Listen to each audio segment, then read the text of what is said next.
She was thumbing a rosary 90-0.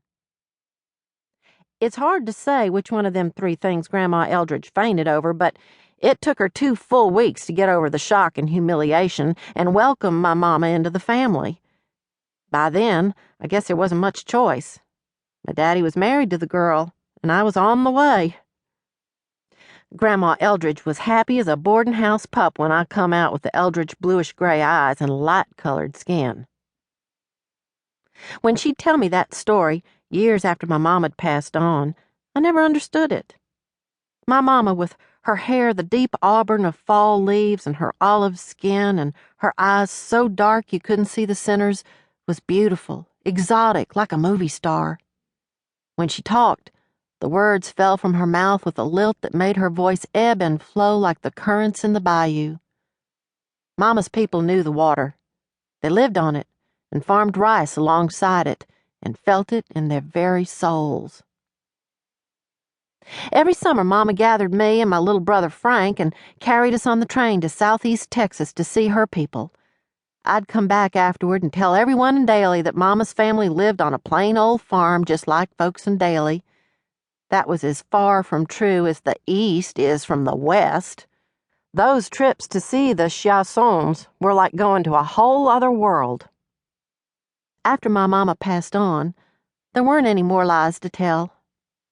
Daddy never sent us back to her people, and I didn't hear from them. And the secrets from that final summer, when I turned 15 on the bayou, the biggest secrets of all, never got told.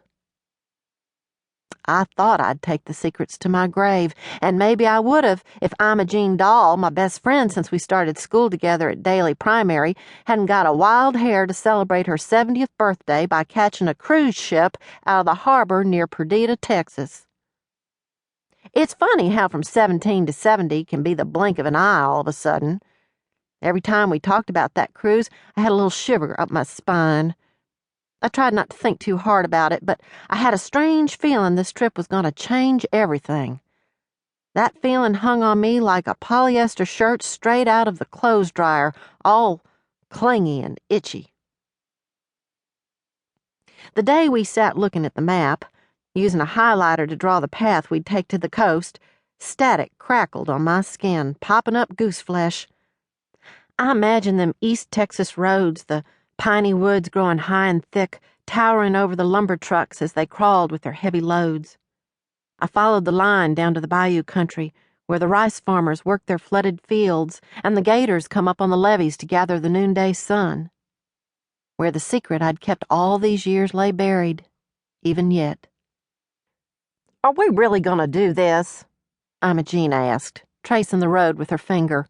A little shimmy ran across her shoulders. Imogene never got out in a boat on anything bigger than a farm pond in her life. Even though we'd already booked the trip and paid our money, she was trying to wriggle off like a worm on a hook. Sometimes what looks like a wild hair at first looks harebrained later on. Across the table, Lucy, who came from Japan originally, so she ain't afraid of water, had her eyebrows up, like 2 big question marks in her forehead. Her mind was set on taking the cruise. After all these years away from the island country where she was born, she wanted to see the ocean again.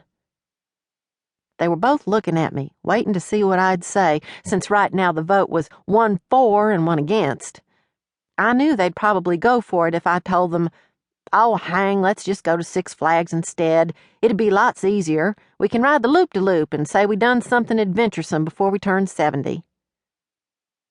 I sat there, staring out the window of my beauty shop, where the wavy old glass still read Daly Hotel, from back in the day when wool, cotton, and mohair kept the town hopping, and it come to my mind that I'd been staring at that same window almost every day of my whole entire life. How many times over the years had Imogene and me hatched an idea to do something different, then sat there and talked ourselves right back into the same old chairs? Imogene swished a fly away from her cup. Early September like this, the flies hung thick as molasses under the awnings on Main Street.